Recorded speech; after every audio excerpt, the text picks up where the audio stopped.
Jak się czuję? Zmęczony. To było w ogóle zabawne, bo myślę, że dużo chłopaków miało podobny początek. Byłem chudym, brzydkim, pryszczatem nastolatkiem. No i stwierdziłem, że żeby się podobać płci przeciwnej, no to muszę przypakować. Zaczęło się pierwsze od szóstki Wejdera, do tego zacząłem biegać. A że pochodzę z Rabki Zdrój i mieszkałem na najwyższym możliwym punkcie w Rabce, to biegałem na Górę Maciejową, potem były Stare Wierchy, więc te dystanse naprawdę były ogromne. No i robiłem tą szóstkę Wejdera i zrobiłem ją całą, 42 dni. I wtedy coś tak pomyślałem, kurczę, no mam jakiś tam zarys kaloryfera, ale no to nie jest to dalej, jestem chudym szczurem, więc zamówiłem sobie pierwszy sprzęt. Była to sztanga, sztangielki oraz obciążenie. Nie miałem miejsca za bardzo w domu, czy jakieś garaże, czy coś, więc ćwiczyłem koło domu na polu, u nas na Podhalu się mówi. Wyciągałem sprzęt z szopy dziadka, miałem taką drewnianą ławkę. W sensie to była ławka do siedzenia, nie? Ale powiedział, żebym sobie jej używał właśnie. I pamiętam, takie wydarzenie było, jak dziadek ćwiczył sobie z kolegą, no i powiedział, żebym nałożył wszystko na sztangę, co tam mieliśmy. Mieliśmy taką sztangę, wiesz, 10 i tam było 60 albo 70 kg obciążenia, no i dziadek wziął to jedną ręką i podniósł, nie? I taką pokazał no, swoją góralską moc. No i właśnie były te winorośla, no i tam mieliśmy cień i wiesz, taką dróżkę malutką. Ta ławka się często cała, nie? Ale trenowaliśmy razem z kolegą, podawał tą sztangę mi, a jemu wymyślaliśmy ćwiczenia różne, ćwiczyliśmy po 3, 4, 5 godzin. Czasami babcia przychodziła, już zlitowała się nad nami, przynosiła nam ciasto. Także tak wyglądał początek. No ale piękne wspomnienie, bo wiesz, w ogóle szukaliśmy z kolegą wtedy ćwiczeń, rysowaliśmy sobie, nie wiedzieliśmy, wiesz, nie znaliśmy nazw, więc rysowaliśmy sobie na kartce, bo homadzy jak wykonać jakieś tam ćwiczenie i wiesz, leciliśmy jedno po drugim. Inspiracją dla mnie były sylwetki i pozowanie zawodników z lat 70., 80., tak zwana Golden Era, czyli era Schwarzeneggera, Franka Zayna, Franka Columbo i widząc te sylwetki na nagraniach, na zdjęciach, no to jest dla mnie prawdziwa sztuka, tak jak ci ludzie pozowali, jak oni się pokazywali. Może wielu ludzi się nie zgodzi ze mną, ale ja uważam, że to jest naprawdę sztuka. Zawsze chciałem być taki sam jak oni i to jest świetne, że w ogóle pojawia się taka kategoria jak Classic Physique, gdzie jest takim odwołaniem do tych lat 70., 80., no tylko wiadomo, te kanony zmieniły się to, że jeszcze my musimy być dużo bardziej docięci niż Arnold czy Franco w swoich czasach, swojego tak zwanego prime'u. No ale sam fakt został tego, że ta sylwetka musi być właśnie klasyczna, musi płynąć i musi być to pozowanie klasyczne właśnie z tej Golden Ery i to jest dla mnie no, coś niesamowitego i cieszę się, że moja sylwetka akurat wpasuje się w ten kanon. Na początku, bo sytuacja wyglądała tak, że Piotr do mnie zadzwonił, powiedział, że nie jest w stanie chodzić i przyjechał autem, do tej pory nie mam pojęcia, jak to się wydarzyło, że on dojechał tym autem do domu i ja wyszłam po niego, żeby mu pomóc z tego auta wyjść i w momencie, kiedy on upadł na ziemię, to ja czułam przerażenie, bo widziałam człowieka, którego kocham, leżącego na ziemi, który nie do końca kontaktuje, jest jakiś nieobecny. To był ogromnie duży stres dla mnie i sam fakt wtedy, że ja zadzwoniłam na pogotowie i pani mi powiedziała, że tam, gdzie mieszkamy, to pogotowie może przyjechać za 1,5 godziny. Ja nie wiedziałam do końca, co się dzieje, plus połączyło to się wtedy z faktem, że kilka dni wcześniej Piotr przewrócił się na lodzie i uderzył głową w lód, więc to mogło być wszystko. Najtrudniejsze w tych przygotowaniach to tak naprawdę była myśl, że moja kontuzja wróci. Bo rok wcześniej, cały rok 2024 to był najcięższy rok w moim życiu. Po pierwsze śmierć dziadka, którą mocno przeżyłem, a po drugie kontuzja, z którą walczyłem. Kontuzją rwą kurszową, pękniętym dyskiem. To nie była moja jedyna przeszkoda, która pojawiła się w moim życiu. Były wcześniejsze kontuzje, ale w 2016 roku był pierwszy moment, kiedy mogłem w ogóle przestać uprawiać kulturystykę, bo doszło do niewydolności nerek. I poznałem Klaudię tak naprawdę przypadkiem przez internet wtedy. Napisała mi, że mam piękne nogi. Rzuciłem wtedy właśnie zdjęcie, nie? I to był już okres po zawodach, gdzie no, zaczęły się moje problemy, o których tak naprawdę jeszcze nie wiedziałem, że to jest niewydolność nerek. Dopiero potem po badaniach to wszystko się okazało. No i okazało się, że dobrze nam się rozmawiało razem z Klaudią. Spotkaliśmy się potem w Krakowie, no i okazało się, że Klaudia jest dietetykiem klinicznym. No i ona zobaczyła te badania, Powiedziała, że no, jest masakra, zresztą ja się wtedy tragicznie czułem. Wtedy myślałem, że to już będzie koniec, że muszę całkowicie zostawić kulturystykę, ale ona powiedziała, że ona wierzy, że wrócę i że ułoży mi dietę tak, zrobimy wszystko tak, żeby naprawić moje nerki. Cały 2017 rok był bez kulturystyki. Tak jak ten 2024 była rehabilitacja, tak tutaj było leczenie organizmu. Na początku ciężko było mi oczywiście zaufać i we wszystkim, ale powiedziałem, dobra, zróbmy to, no i zrobiliśmy to. Teraz moje nerki funkcjonują świetnie i tak naprawdę no, właśnie dzięki Klaudii jestem tu, gdzie jestem. I wiesz, jakby no, znowu tutaj oddzielamy tą dietetykę od tego, jaką jest osobą i w ogóle, wiesz, pokochaliśmy się przez ten czas. Po prostu stworzyliśmy związek. Ja zamieszkałem potem z Klaudią, no i potem poszło jak poszło. Wiele ludzi w ogóle przez te lata nas bardzo krytykowało za to, za podejście Klaudii w ogóle, ale niewiele ludzi wiedziało, z czym ja się mierzę tak naprawdę. I tak naprawdę nie wiedziałem, czy ja wrócę do tej kulturystyki, czy w ogóle to będzie jakkolwiek możliwe, ale wierzyłem w to cały czas. Wierzyłem ja, wierzyła moja żona, moi przyjaciele, moi rodzice. Moi rodzice też są dla mnie mega wielkim wsparciem. Wiesz, ja miałam wypadek, jak byłam dzieckiem, też związany z kręgosłupem, który mnie unieaktywnił na jakiś czas i wiąże się do tej pory z ogromnym bólem, więc wiedziałam, że z wszystkim można iść dalej. Tylko trzeba będzie się nauczyć żyć z tym na nowo i wykonać bardzo dużo tej takiej pracy rehabilitacyjnej, z którą zresztą mój mąż się bardzo zaprzyjaźnił. Nie było czasem takiego tygodnia, w którym nie czekałam na niego 2-3 godziny na siłowni, aż skończy. Czyli wchodził, robił rehabilitację, godzina, 2-3 trening i dopiero wracaliśmy do domu, więc to bardzo wydłużyło pewne aspekty, no ale zaprocentowało, więc ja bardzo się cieszę. Robiłem to cały czas. Wracało, rehabilitowałem dalej, cisnąłem i można powiedzieć, w grudniu już byłem zdrowy. W momencie, kiedy rozmawialiśmy, pamiętam to jak dziś w jeszcze Mediolanie, przy takim stoliku drewnianym, mówiłam, że dla mnie ważne jest to, żeby Piotr czuł się bezpiecznie w tej relacji z trenerem, bo w momencie, kiedy czuje się bezpiecznie, to jest w stanie się otworzyć, a gdy jest się w stanie otworzyć, to jesteśmy w stanie mieć więcej danych. Jak mamy więcej danych, to zrobimy lepszą formę. Musi być osoba, która ma podobne wartości do nas, że jest też jakby nie tylko jakby, że trener, ale to też osobowość. To jest ktoś, kto, wiesz, no, z kim się łączysz tak naprawdę. No i uważamy, że na polskiej scenie był to właśnie Tomek i to był naprawdę strzał w dziesiątkę, bo z nikim wcześniej tak dobrze nam się nie współpracowało jak z Tomkiem. To był 2023 rok, to pamiętam akurat. I to było chyba jakoś koło wakacji.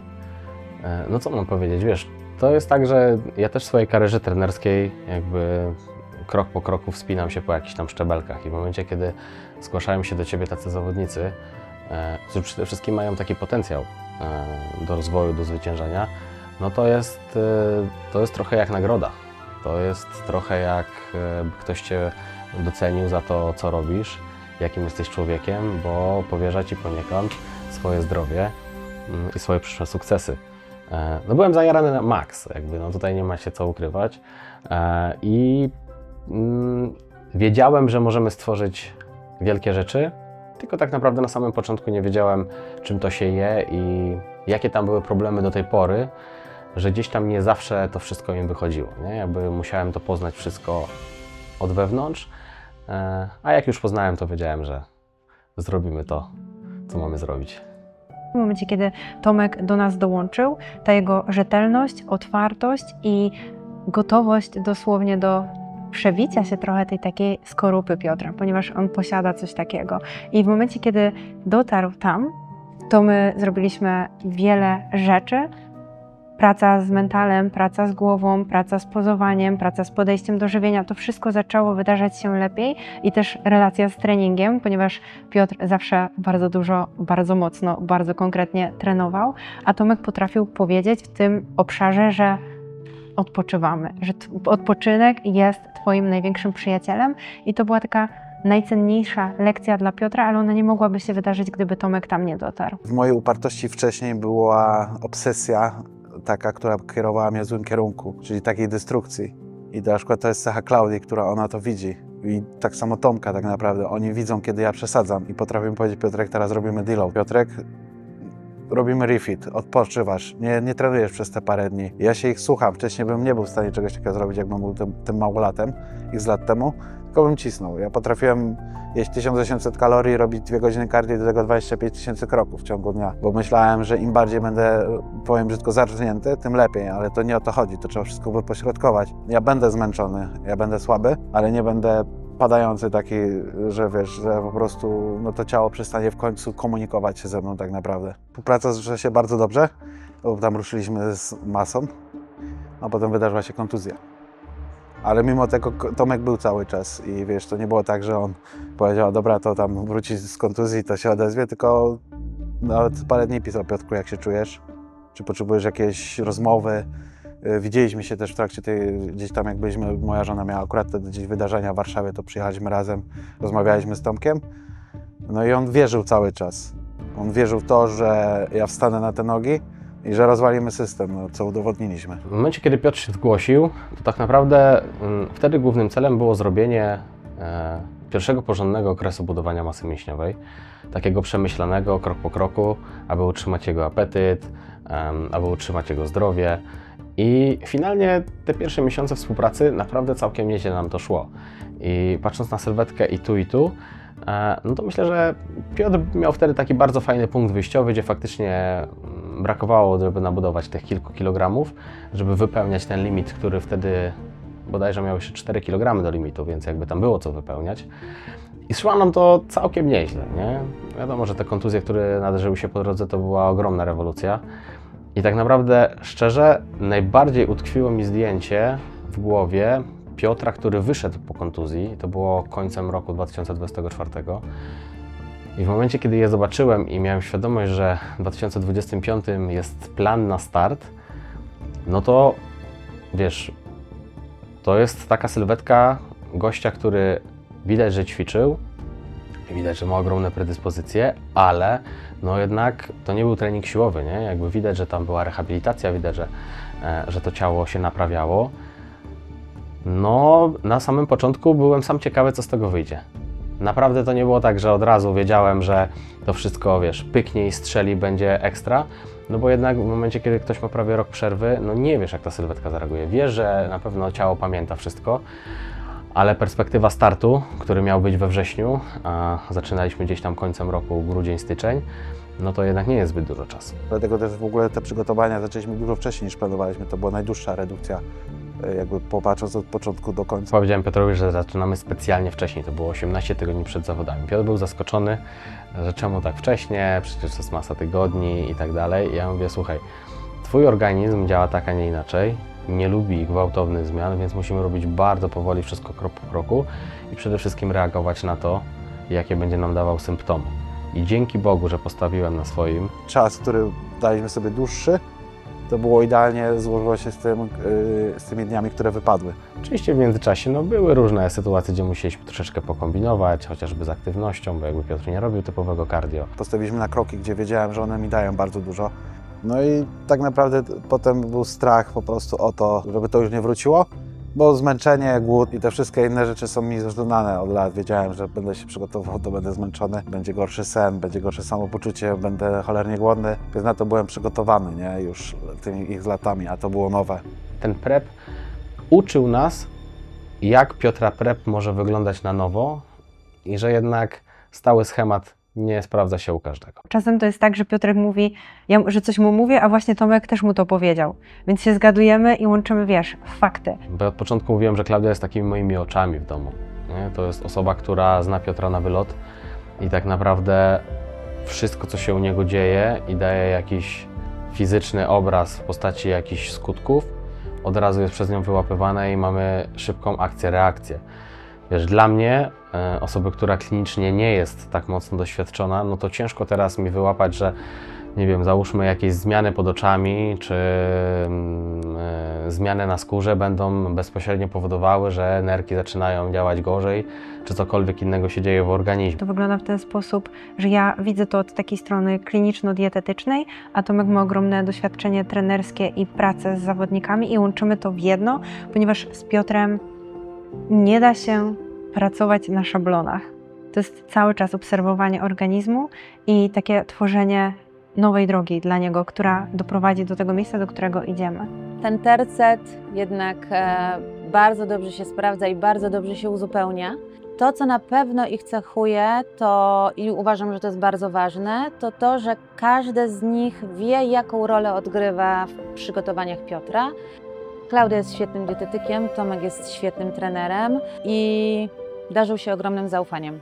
Więc jakby uważam, że wiedza Klaudii w całym tym procesie jest niezbędna, plus znajomość Piotra pod kątem właśnie fizycznym i przede wszystkim psychicznym daje taki ogromny spokój, bo wszystko, co jest planowane zupełnie bez emocji. Nauczyłam się jakby w głowie mieć dwie przestrzenie, w których ja siebie wyrażam i ja też zaznaczam najczęściej, że w tym momencie mówię do Ciebie jako żona, albo w tym momencie mówię do Ciebie jako dietetyczka i to też nam bardzo ułatwia komunikację, bo wiesz, to jest cały czas taka bardzo delikatna sfera, my tutaj jakby bazujemy na faktach, ale cały czas w tle są emocje, więc teraz jest to dużo łatwiejsze. Kiedyś, no było to trudne.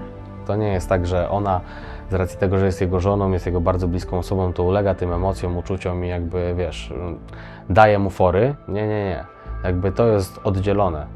Jakby mamy strefę trenerską, mamy strefę osobistą i w momencie, kiedy wchodzi w grę strefa trenerska, no jakby jest wszystko stanowczo postawione tak, jak ma być. Przez te x lat, które jesteśmy, się dotarliśmy, w cudzysłowie, i świetnie to funkcjonuje. Jakby nauczyliśmy się to, że nie możemy zaniedbać strefy tej intymnej, nie możemy zaniedbać siebie, ale jednocześnie musimy oddzielić bycia, że moja żona jest moim dietetykiem i moim trenerem jakby pozowania.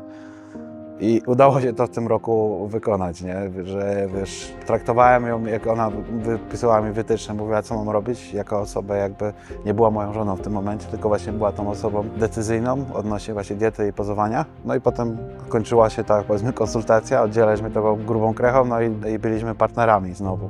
Przede wszystkim rozmowa, którą tworzymy w całym teamie, daje taką ogromną siłę, która przezwycięża to wszystko. Plus mamy, wiesz, game plan tak naprawdę na całość i nie ulegamy tym, wiesz, zaczepkom internetowym.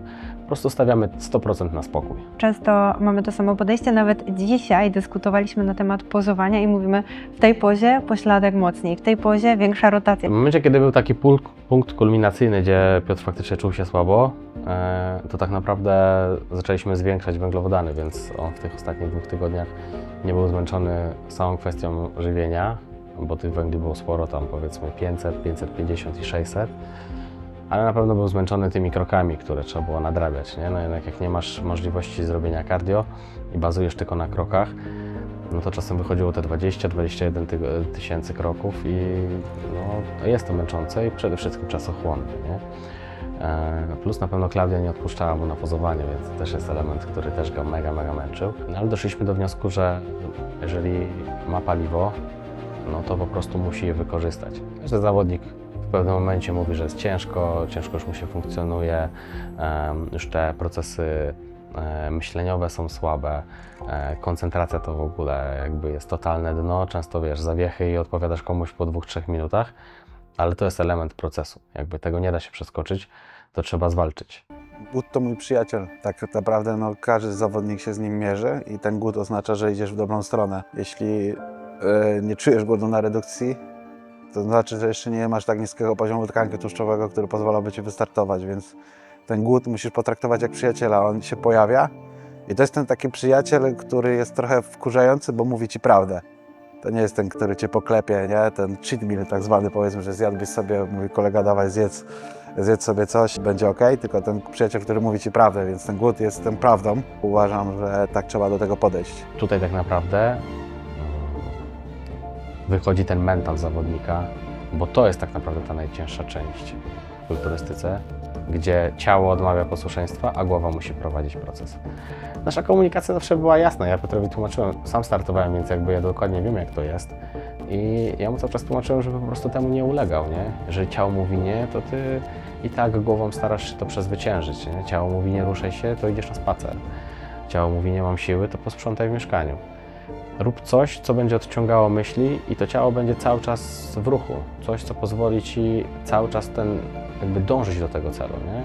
W momencie, kiedy faktycznie były momenty odpoczynku, no to jakby to planowaliśmy i to było stricte wrzucone w plan. Także Te 2 tygodnie ostatnie nie były takie tragiczne, myślę. Największym wyzwaniem były dla niego niskie węgle na piku i jakby tam czwartek był najbardziej kulminacyjny, bo wtedy faktycznie ledwo żył i śmieję się, że prawie go z samolotu wyprowadzali. Bardzo często mamy te same myśli w tych samych momentach, że o, teraz jest Piotr bardziej zmęczony. O, coś mi tutaj nie gra z brzuchem, a Tomek mówi, tak jak było teraz przed zawodami, widzę mgłę na brzuchu. No i wyglądało tak, że check formę, Klaudia razem z Tomkiem omawiają, jem posiłek i nic mi nie mówią, więc jak tam nieraz mówiła, a może zjemy może to do ładowania, nie, jesz to, co ci każemy i tak to wyglądało za każdym razem. Było parę kryzysów, o których powiedzieli mi potem, na przykład w sobotę, że po posiłku, który zjadłem, to była chyba kaszka manna, zamgliło mi brzuch. Oni mi o tym nie powiedzieli, kazali mi spać. To zawodnik czasem lepiej, żeby nie wiedział. On jest maszyną, która ma wykonywać w pewnym sensie polecenia, bo tak naprawdę poniekąd programujemy jego organizm tak, żeby działał jak trzeba. Plus dodatkowo, wiesz, jakieś tam emocje z tym związane są zupełnie niepotrzebne, zwłaszcza dzień przed startem. Więc my rozegraliśmy to tak, że na niewiedzy wymyśliliśmy cały game plan i tak naprawdę zaskoczyło to w przeciągu 2 godzin. I jak poszłem spać, potem się dowiedziałem, że oni przez godzinę dyskutowali, co zrobić. I wymyślili takie rozwiązanie, że zjadłem konkretne rzeczy zrobili, o których ja nie wiedziałem nawet tak naprawdę, po prostu robiłem, co mi kazali. No i dzięki temu udało się wyciągnąć tą formę żyletę. Więc to było tak naprawdę wszystko non-stop dyskutowane, zależnie od tego, jak moja sylwetka się zmieniała. Dzień po zrobieniu wagi, to ten dzień był taki kluczowy, bo w momencie, kiedy walczyliśmy o wagę, to wiadomo, że nie było lekko, ale to jest jakby standard. Ale w momencie, kiedy mieliśmy wagę i mogliśmy już zacząć jeść, no to w Piotrze też obudziło się coś takiego, jak to Klaudia ładnie powiedziała, jakby był przed nami. On wszystko chciał wiedzieć z wyprzedzeniem, co będzie jadł, jak będzie jadł, co będzie, o której godzinie, a ile ma wypić, a to, a tamto. Jakby trochę on sam był tak nakręcony, że wywierał na nas presję tego wszystkiego i było też widać po nim, że chyba ta ekscytacja była tak ogromna, że przyjmował wszystko i chciał to od razu naraz zrobić, nie? W zasadzie posiłek, bum, od razu zrobione, on będzie robił wszystko tego, tu jeszcze to do posiłku, jeszcze to, a mogę tamto. Płyny, tyle mamy płynów na cały dzień, okazuje się, że przez pierwsze 3 godziny wypił połowę płynów, jak nie większość. Potem trzeba było tym wszystkim manipulować i tak naprawdę kluczem było to, żeby uspokoić jego, na chłodno spojrzeć, co zjadł, co zadziałało, co nie zadziałało, co tam było problemem.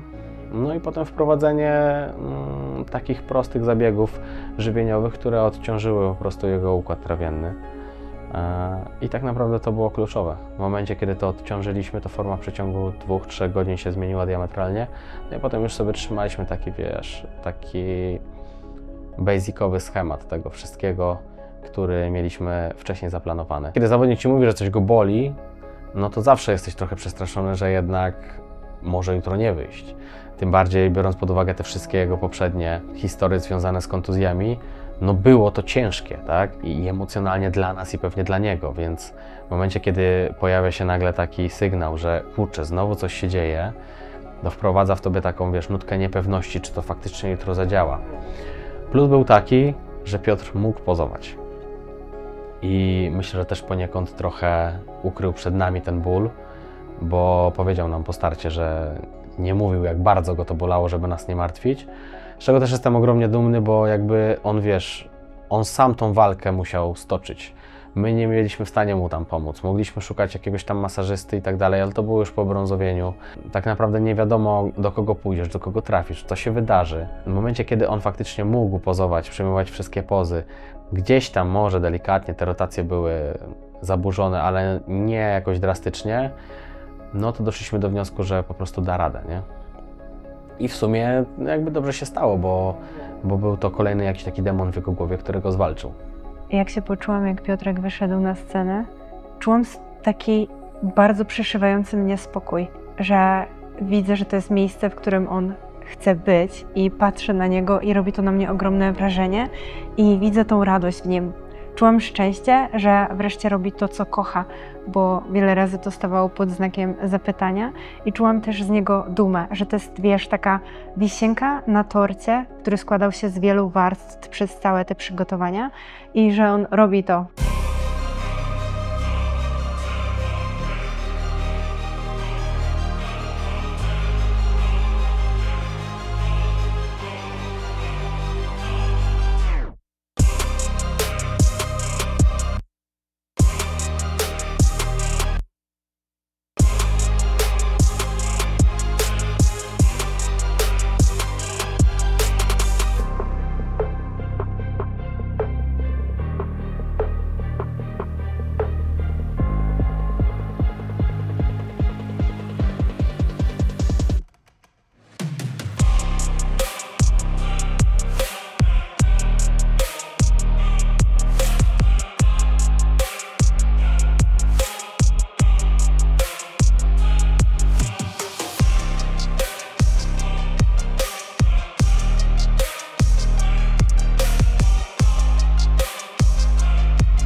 Jak myślę o tych zawodach i wracam sobie do tego,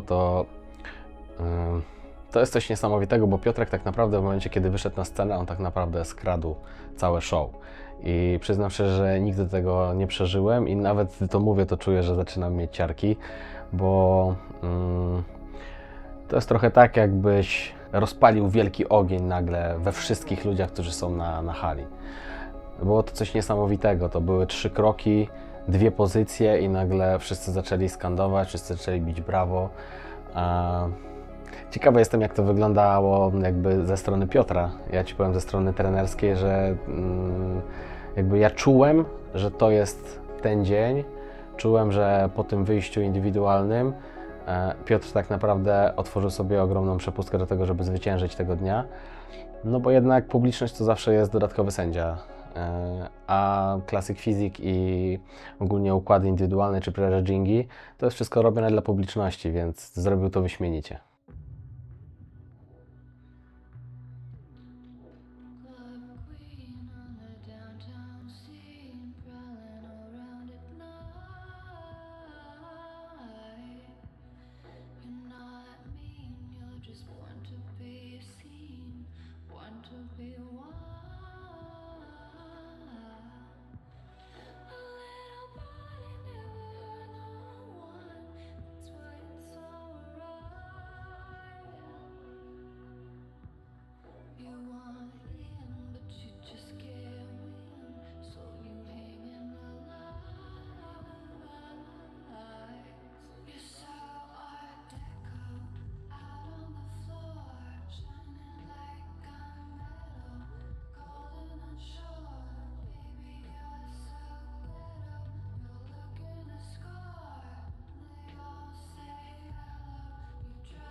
W sumie mogę powiedzieć, że nie byłem jakby sam na tej scenie, bo wchodząc na scenę w niedzielę, miałem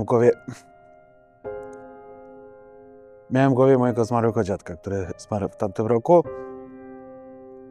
I dziadek był, no, mogę powiedzieć, największym fanem. Jakby mam nagranie z 2021 roku, gdzie dziadek gratuluje mi wygrania wtedy karty pro. Bardzo mi miło, czułem wasze wsparcie w sercu. Także nie mogę się doczekać, jak was zobaczę już. Dobrze, my też się tak strasznie cieszymy. Pięknie wyglądał i on powiedział, że wspaniała postawa i w ogóle tak cię chwalił, że ja już pozapominałam tych jego słów, ale bardzo cię chwalił. Nie, babciu, dziękuję bardzo. No to przyjedźcie. Piotruś, gratulacje. Dziękuję, dziadek, bardzo. Cieszymy się bardzo, bardzo. największą radość nam sprawiłeś. Ja to fajnie, to przyjedzie, Tak. będziemy się pogadamy. Pogadamy, pokażę wam puchary, przywiozę. A dobrze, no przywieź te puchary, pokaż. Pokażę, no. Widzimy się dziadek wieczorem, dziękuję bardzo jeszcze raz. No, a my się cieszymy, Piotruś. No, super. Jaką radość sprawiłeś, naprawdę. Tak jest fajnie wygląda, jakąś miał sylwetkę. No. Dzięki dziadek, strasznie No to dzięki. dobrze, jak przyjedziesz, to I dziadek potrafił oglądać moje materiały po 10-15 razy ten sam film, no i zawsze jakby wierzył mocno w to. I wychodzę na to... Przepraszam. Wychodzę na tą scenę, powiedziałem: dziadku, daj mi siłę. I nie wiem, jak to określić, ale czułem jego obecność wtedy. Dziękuję, dziadku, że ze mną byłeś, bo naprawdę pomogło mi to.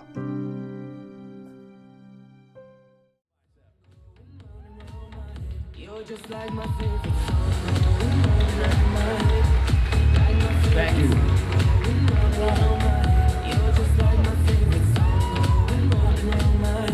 You speak English? Okay, a little bit is good enough for me. He wants to bring his wife on stage. Where is she? Come on, woman.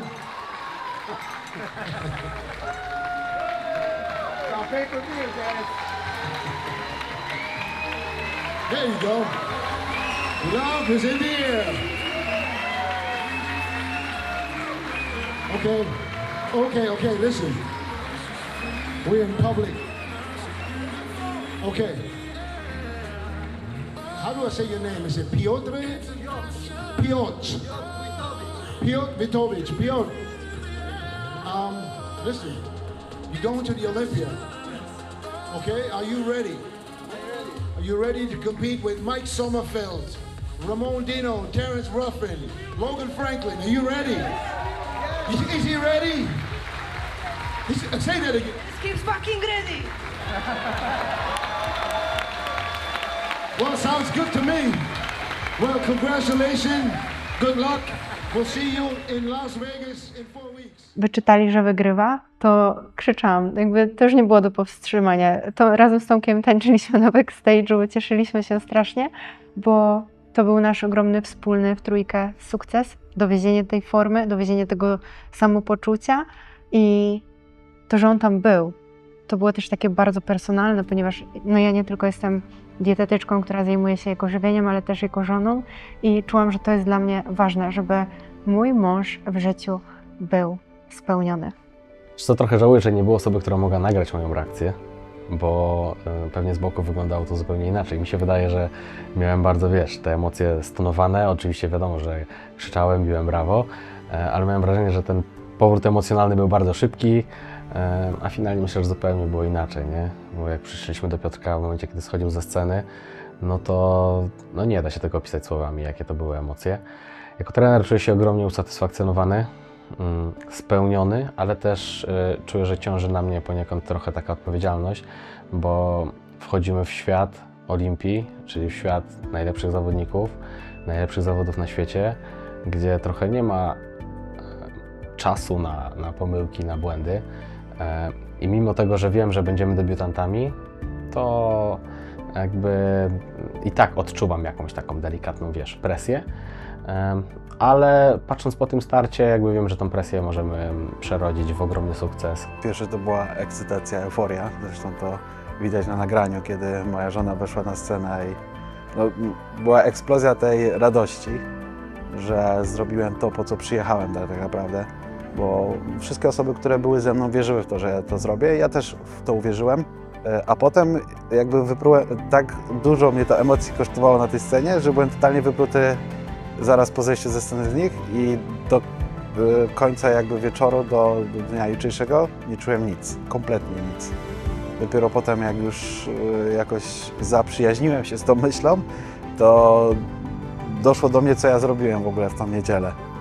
Mamy bardzo dużo obserwacji z Tomkiem z zawodów, które były. Wiemy, co dosłownie sprawiało, że przygotowania nie szły w dobrym kierunku. Wiemy, gdzie potrzebujemy pewne rzeczy zmienić.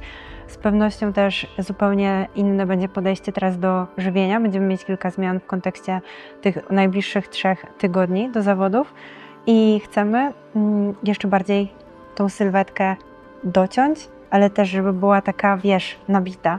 Więc to jest taki cel, który chcemy zrobić, ale z zachowaniem suchości, no dosłownie trzeba ugotować z tych wszystkich składników, z tej całej wiedzy, którą mamy, coś fantastycznego. Jeżeli uda nam się to dowieść, będziemy robić co w naszej mocy, żeby tak było, to myślę, że naprawdę każdy z naszej trójki będzie niesamowicie szczęśliwy. W momencie, kiedy sędzia główny ci mówi, że nie ma nic do poprawy, no to tak naprawdę raczej nie skupiasz się na wielu rzeczach. Wiadomo, że chcemy wyciągnąć lepszą formę, więc poziom tkanki tłuszczowej na pewno będzie niższy z racji przebywania w deficycie dodatkowe 4 tygodnie. Także tutaj jakby jestem tego pewny.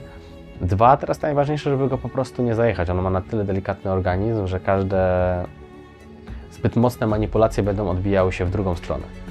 Także utrzymanie go w takiej kondycji, jakiej jest i robienie powolnego progresu znowu przez te kolejne 3 tygodnie, to jest najlepsza strategia, jaką możemy obrać, bo widać, że to jest dla niego stabilne, widać, że też to zwycięstwo go niesie i to, co mi się ogromnie podoba, to widać to pełne skupienie na celu, które będzie niezwykle ważne. Objadanie się po zawodach to jest obusieczna broń tak naprawdę, która potrafi rozwalić przygotowania na kilka następnych tygodni i wiele zawodników to doświadczało w tym ja w wcześniejszych latach. No i moim pierwszym posiłkiem po zawodach był ryż, dżem i masło orzechowe. W ogóle bardzo mi to posmakowało i chętnie bym to zjadł teraz znowu. Potem wróciliśmy z naszymi przyjaciółmi, z moją rodziną, bo też był mój tata i siostra. No i zamówili pizzę, no ja zjadłem 3 kawałki. Do tego znowu zjadłem ryż z dżemem i masłem orzechowym i tak zakończył się mój cheat day tak zwany.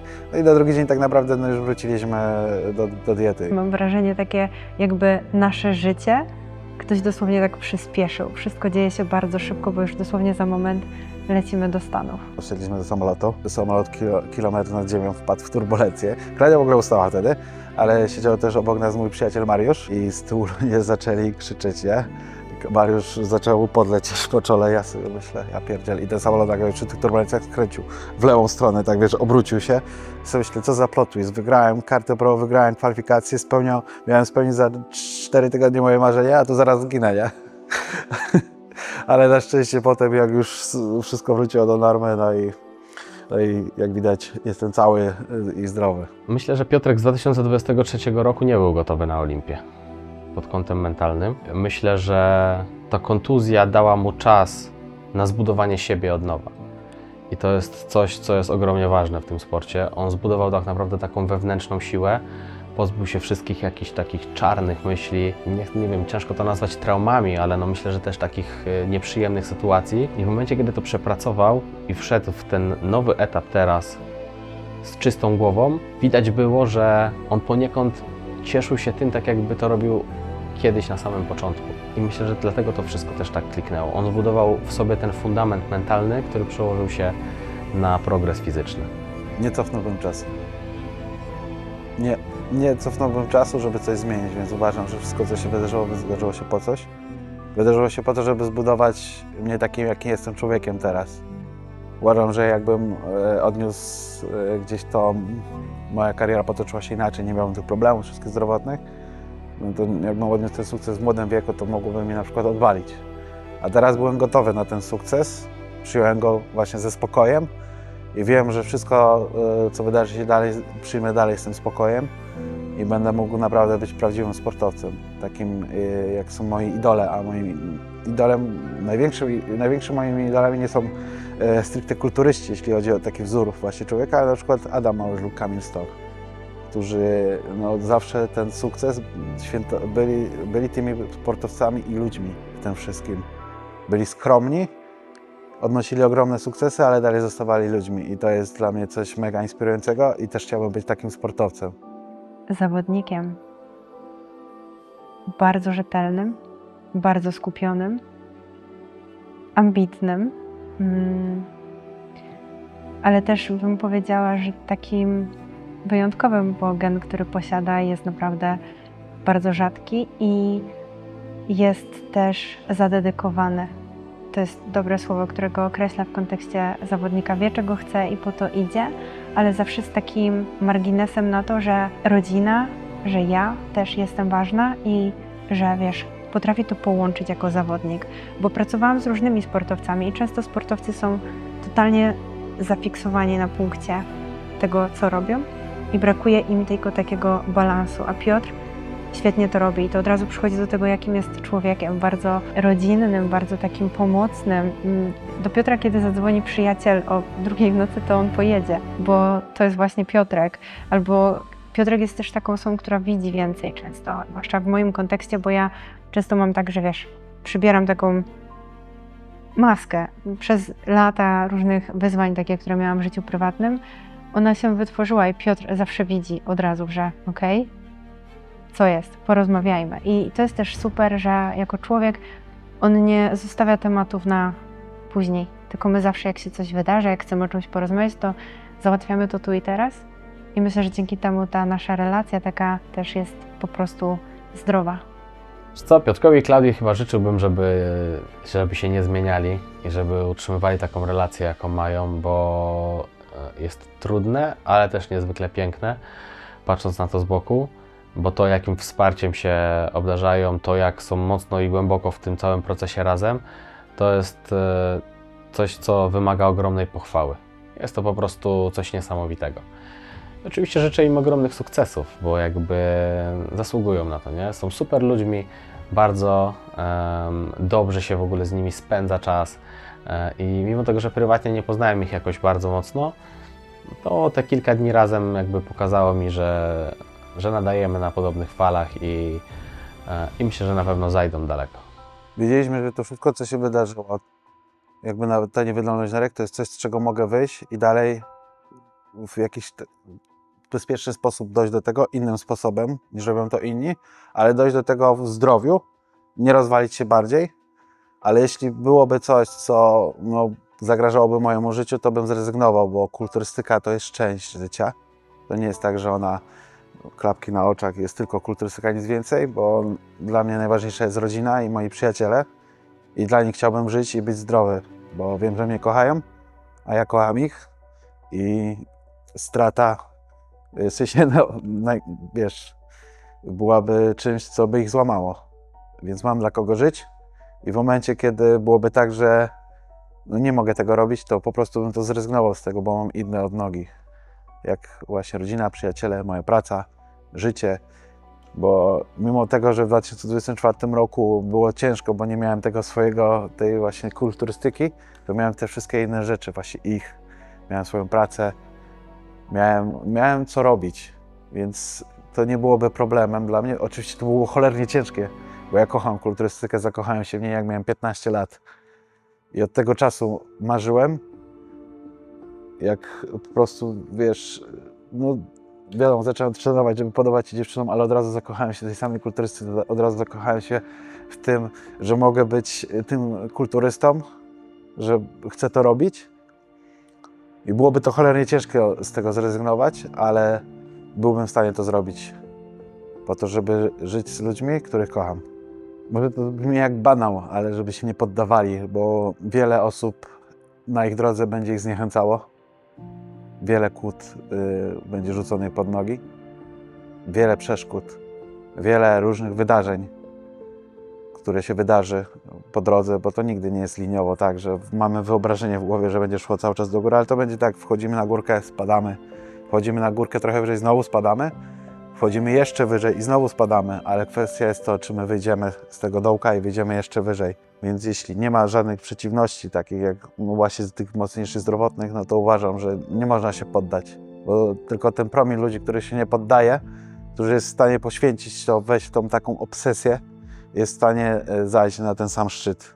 Jeśli naprawdę to kochają, robią coś, nie mówię tu o kulturystyce, bo to może być do wszystkiego innego, do każdej różnej dziedziny, to po prostu nie mogą się nigdy poddać dążeniu do celu i dać sobie czas, bo wielkich rzeczy nie da się zrobić w pół roku, w rok. To trzeba lat, a czasami dziesiątek lat. Ale trzeba pamiętać o tym, że dążąc do tego celu, nie możemy postawić tylko i wyłącznie na niego. Nie możemy postawić tej jednej karty. Musimy pamiętać o tych odnogach właśnie, nie zapomnieć o rodzinie, o przyjaciołach, o pracy. Trzeba mieć zawsze w głowie plan B i C, bo co jak nie wypali, bo co jak coś się stanie.